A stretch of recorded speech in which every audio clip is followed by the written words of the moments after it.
Welcome to the deep dive. Today we're doing a bit of a timeline twist, you could say. Heading back to the Thongburi Kingdom, quite a dangerous historical setting for the Thai BL drama I'm the Most Beautiful Count. Mm. This show is, well, it's pretty wild. High concept stuff. You've got a modern, very openly queer celebrity thrown into 18th century political danger. It's a real mix, isn't it? Time travel, comedy, but also some really serious historical intrigue underneath. Yeah, exactly. And our mission today really is to unpack the sources around this show because, it was super popular, but it also stirred up a lot of controversy. A lot. So we want to figure out how the series uses this specific historical backdrop to talk about modern LGBTQ plus identity in Thailand. And crucially, why the adaptation choices moving from the novel to the screen caused such intense backlash from fans. Right. And leading us into this whole situation is Prince. He's our main guy. Flamboyant, successful, maybe a little dramatic. Just a bit. Okay, maybe more than a bit. A modern superstar. And then, boom, he wakes up in someone else's body. Woradet, a nobleman. And it's a time where being gay isn't just taboo, it's outlawed, like fatally outlawed. Okay, let's unpack this. So Prince wakes up. He's got no clue about Woradet's life, right? But he immediately gets the danger. Absolutely. So he uses amnesia as a cover story, basically, a shield to try and navigate this totally different, very conservative world. But the body he's in, it's already been poisoned. Things are messy from the get. Oh, extremely messy. The stakes are incredibly high right away. Woradet's life wasn't simple. It wasn't just about heartbreak, which is the supposed reason for the poison. No, he was tangled up in a major political conspiracy. So Prince lands right in the middle of this web of secrets, plots against the crown, and he has to be constantly aware that who he is, this queer person from the future, is a massive liability in that era. And that poisoning mystery immediately connects him with three really key figures, doesn't it? It does. First, there's Banjong, described as soft-spoken, romantic, the one closest to the original Woradet. Okay. And here's the kicker.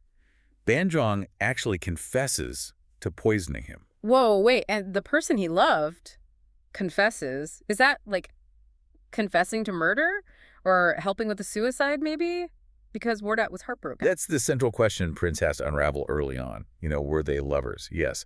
But Banjong's confession, it's ambiguous. And it turns out it's hiding an even bigger secret. Which is? Banjong is secretly working with the rebellion. Ah, okay. Which leads us straight to Kosol. Exactly. Yeah. Kosol, the stoic warrior type. Very skilled. He's the exiled eldest son of the previous king, and he's determined to force some major political changes. And Prince, coming from the future, he knows him from history class, right? As the royal traitor. That's how the history books paint him, yeah. The official story Prince learned. And then there's Jade. Right, Jade. Woradet's loyal servant. Absolutely crucial because he gives Prince the inside scoop, helps him even pretend to be Woradet day to day. But Jade's got his own secrets, too. He has feelings for Woradet. Well, now Prince. But his lower status means he keeps them totally hidden. So much intrigue right from the start. It's fascinating, isn't it? How quickly Prince has to figure out who to trust, especially when the guy who confessed to poisoning him is also working with a revolutionary leader he's starting to fall for. Yeah, that's complicated. So, as Prince tries to figure out what really happened with the poisoning, which turns out wasn't suicide, but a botched assassination attempt linked to all these plots. Right. Tied into the rebellion. He starts using his modern smarts in this old setting. He really does. And it's not just for laughs, though there is comedy there. It's practical survival. There's this great scene the sources mentioned. Yeah. Kosol is facing a trial by fire.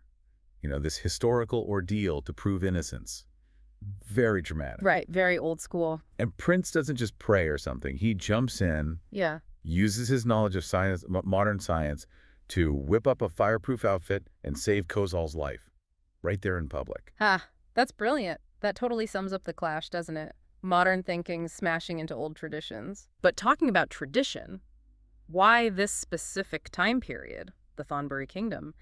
If the show's really about identity and being seen, why anchor it there? Well, that gets right into the show's ideas about history itself and how it gets written or rewritten. Okay. See, Prince's dad is a historian, so Prince comes into this thinking he knows the past.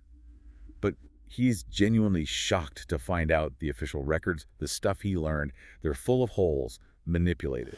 So the history he knows isn't the full story. Not at all. And the show uses the original Woradet's suffering, this brilliant guy, nearly killed because people hated who he loved to show the real danger and the erasure that queer people faced back then. It's trying to give a voice back to people history deliberately ignored. That's a really powerful emotional core, but like we said, the show itself is often quite funny. How does it manage that, balancing the very real historical danger with Prince's, sassy modern attitude? I think it leans heavily into wish fulfillment, especially the ending. It really goes for it. Tell me about the ending. It sounds like a big moment. It is.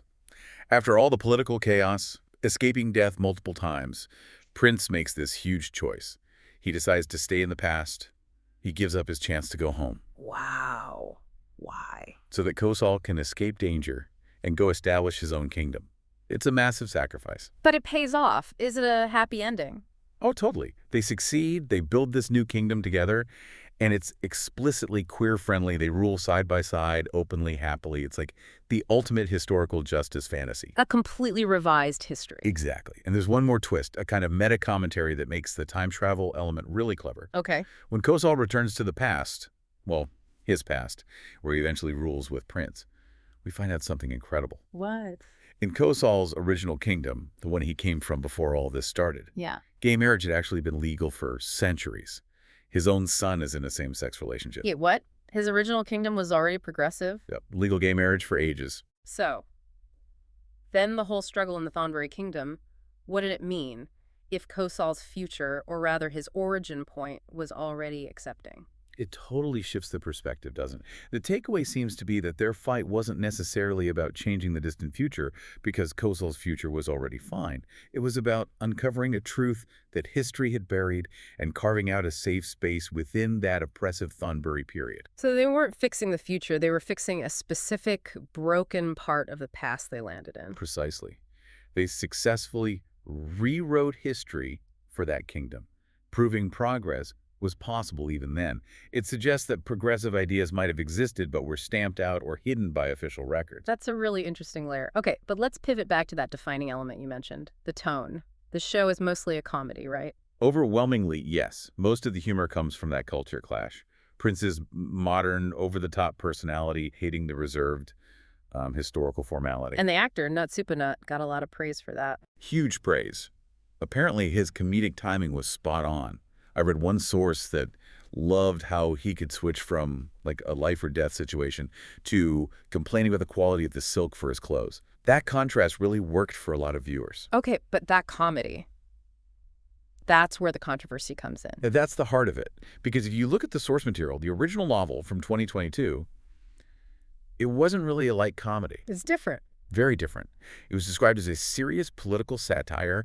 It tackled heavy themes head-on: classism, colorism, LGBTQ+ rights, all through a pretty sharp, critical lens. And remind us, when we say yaoi novel, that's the boys' love genre. That's right, boys love, or BL. Yeah. And this particular novel was apparently quite respected within the genre for being politically meaty. So the adaptation changed that. Significantly, according to critics. They felt the series really softened that political edge. It prioritized the romance and the comedy. And the result was? Well, some felt the political plot lines became a bit confusing or just fizzled out. They weren't resolved satisfyingly because the focus shifted. The show aimed to be fun, charming, and entertaining, maybe at the expense of the novel's intense political message. So you end up with a split reaction. Lots of people loving the lead actor, the fun vibe, that feel-good fantasy ending. Definitely positive feedback on those fronts. But the original novel fans were not happy. Not at all. Fierce is a good word for the backlash. They basically accused the production company of depoliticizing the story, turning this sharp satire into something lighter, more like a harem story, was one criticism I saw. A harem story, meaning focus just on the multiple love interests. Kind of, yeah. Shifting the focus heavily onto the romantic entanglements rather than the systemic critiques. They felt the core message, the artistic integrity of the novel, was compromised just to make it more palatable or mainstream. That led to online anger, calls for boycotts, the whole 9 yards. And we should also touch on a specific casting issue that came up in the sources, being impartial here. The casting of Kosol. Yes, that drew specific fire, particularly from novel fans. The actor cast was Ping Orbnithi. And the issue was? It relates to appearance and cultural specifics. In the novel, Kosol is described as having darker, more traditionally Thai features. The actor, Ping Orbnithi, was perceived by critics as having a lighter, perhaps Thai Chinese look. Okay. So some critics frame this as an example of colorism, the preference for lighter skin tones that can be prevalent in media aesthetics in Thailand and elsewhere. The accusation essentially was that the production chose a look deemed more conventionally popular over staying true to the novel's description and maybe missing a chance for different representation. So it's a really complex issue touching on beauty standards and authenticity versus popular appeal. Absolutely. It shows the discussion around the series went way beyond just plot points. It hit on deeper societal conversations. But regardless of how it got there, whether through sharp satire in the book or this lighter fantasy on screen, the show did contribute to the conversation about LGBTQ plus visibility in Thailand, didn't it? Undeniably. And that real-world context is important. Thailand's been making strides towards things like marriage equality, but progress can be slow. This show, even as a fantasy, puts that struggle against prejudice, that fight for dignity and identity right out there, using this historical lens. So wrapping this up, what's the big picture here? The Most Beautiful Count seems to be walking this tightrope between pure entertainment and having something to say socially. It really is. It uses that fun time travel hook to tell a story about acceptance, about finding your place even when the world is hostile.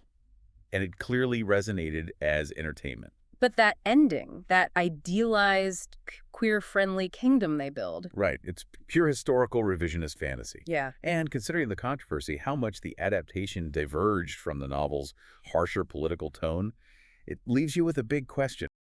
Does creating this kind of hopeful, triumphant fantasy where justice is served, even if it's historically unlikely, does that ultimately do more for social commentary than a grittier, maybe more realistic political drama might have?